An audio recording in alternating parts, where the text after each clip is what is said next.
1 Kings 13.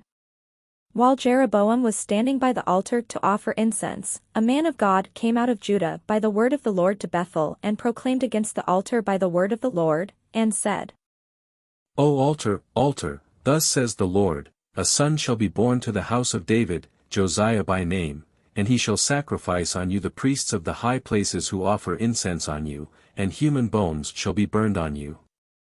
He gave a sign the same day, saying, This is the sign that the Lord has spoken, the altar shall be torn down, and the ashes that are on it shall be poured out. When the king heard what the man of God cried out against the altar at Bethel, Jeroboam stretched out his hand from the altar, saying, Seize him. But the hand that he stretched out against him withered so that he could not draw it back to himself. The altar also was torn down, and the ashes poured out from the altar, according to the sign that the man of God had given by the word of the Lord.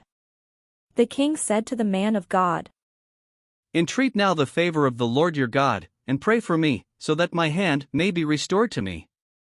So the man of God entreated the Lord, and the king's hand was restored to him, and became as it was before. Then the king said to the man of God, Come home with me and dine, and I will give you a gift. But the man of God said to the king, If you give me half your kingdom, I will not go in with you, nor will I eat food or drink water in this place. For thus I was commanded by the word of the Lord, you shall not eat food, or drink water, or return by the way that you came. So he went another way, and did not return by the way that he had come to Bethel. Now there lived an old prophet in Bethel. One of his sons came and told him all that the man of God had done that day in Bethel, the words also that he had spoken to the king, they told to their father. Their father said to them, Which way did he go? And his sons showed him the way that the man of God who came from Judah had gone. Then he said to his sons, Saddle a donkey for me. So they saddled a donkey for him, and he mounted it. He went after the man of God, and found him sitting under an oak tree. He said to him, Are you the man of God who came from Judah? He answered, I am. Then he said to him, Come home with me and eat some food. But he said, I cannot return with you, or go in with you, nor will I eat food or drink water with you in this place, for it was said to me by the word of the Lord, You shall not eat food or drink water there, or return by the way that you came. Then the other said to him, I also am a prophet as you are, and an angel spoke to me by the word of the Lord, Bring him back with you into your house so that he may eat food and drink water. But he was deceiving him. Then the man of God went back with him, and ate food and drank water in his house. As they were sitting at the table, the word of the Lord came to the prophet who had brought him back, and he proclaimed to the man of God who came from Judah.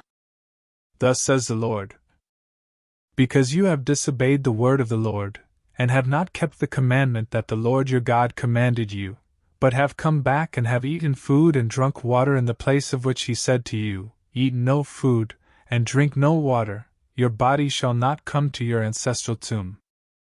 After the man of God had eaten food and had drunk, they saddled for him a donkey belonging to the prophet who had brought him back.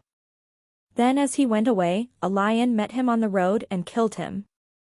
His body was thrown in the road, and the donkey stood beside it, the lion also stood beside the body. People passed by and saw the body thrown in the road, with the lion standing by the body.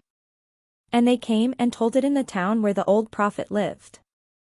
When the prophet who had brought him back from the way heard of it, he said, It is the man of God who disobeyed the word of the Lord. Therefore the Lord has given him to the lion, which has torn him and killed him according to the word that the Lord spoke to him. Then he said to his sons, Saddle a donkey for me. So they saddled one, and he went and found the body thrown in the road, with the donkey and the lion standing beside the body. The lion had not eaten the body or attacked the donkey. The prophet took up the body of the man of God, laid it on the donkey, and brought it back to the city, to mourn and to bury him.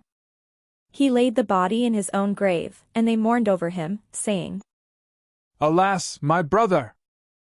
After he had buried him, he said to his sons, "When I die, bury me in the grave in which the man of God is buried, lay my bones beside his bones."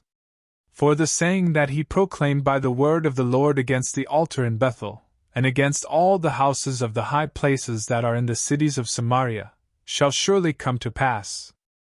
Even after this event Jeroboam did not turn from his evil way, but made priests for the high places again from among all the people. Any who wanted to be priests he consecrated for the high places. This matter became sin to the house of Jeroboam, so as to cut it off and to destroy it from the face of the earth.